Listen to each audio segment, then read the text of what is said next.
Imagine writing your thoughts in secret, knowing discovery means death.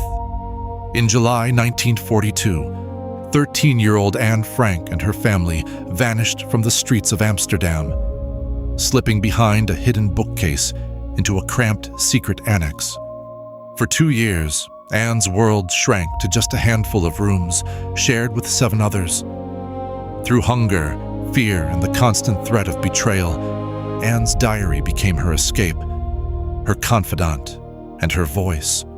Outside, Nazi patrols combed the city, rounding up Jews for deportation.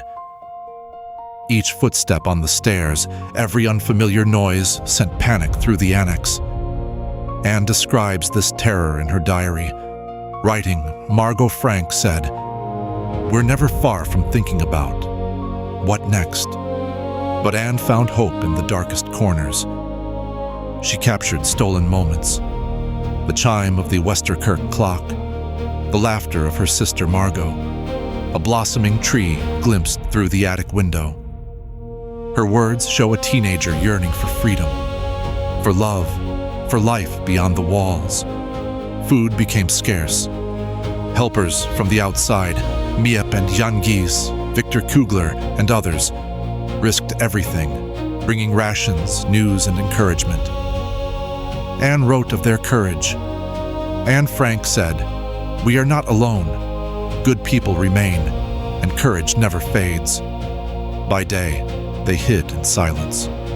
By night, they whispered, played games, learned, and quarreled. Anne painted the squabbles and friendships in sharp detail. Her frustration with her mother, her growing bond with Peter van Pels, her father's quiet strength. Through it all, her diary bore witness to adolescence confined by war. Anne's honesty is striking.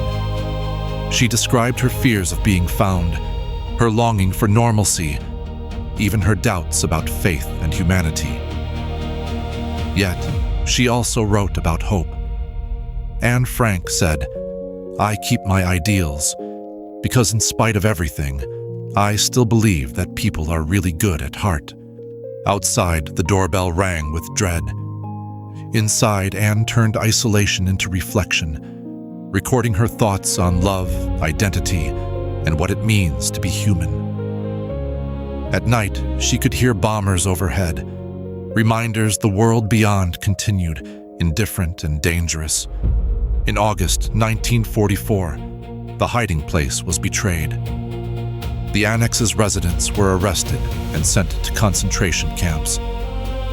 Anne and Margot would die in Bergen-Belsen just weeks before liberation. Yet, the diary survived. Otto Frank, Anne's father and the sole family survivor, returned to Amsterdam and received the pages that would become the diary of a young girl.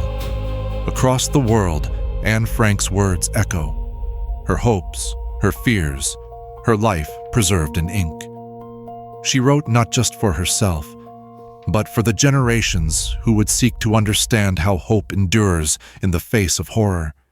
Millions have read her story. The Annex still stands, silent and ordinary, a testament to unseen courage and the power of words. What might Anne have become if she had lived? We will never know. But her diary endures, speaking for the millions lost, and for everyone who believes that even in darkness, there is light. What would you write if your words were all that survived? For the residents of the Annex, days blurred together. Each morning brought routine, covering the windows, hanging coats, rationing food, and listening for any sign of danger. Anne watched her sister for cues in calm and panic. Sometimes Margot soothed her, whispering small comforts. Other times, both silently braced for the world beyond the walls. Outside, empty canal streets filled with tension as Jewish families disappeared. Nazi banners hung from windows, and the Westerkerk bell tolled across the city. Sometimes Anne pressed her face to the cold glass at dusk, watching pigeons wheel past, longing for ordinary life amid the silence of hiding. After their arrest, the Annex residents faced separation, cruelty, and death in the camps. Only Otto Frank would survive, returning to find hope where almost all was lost.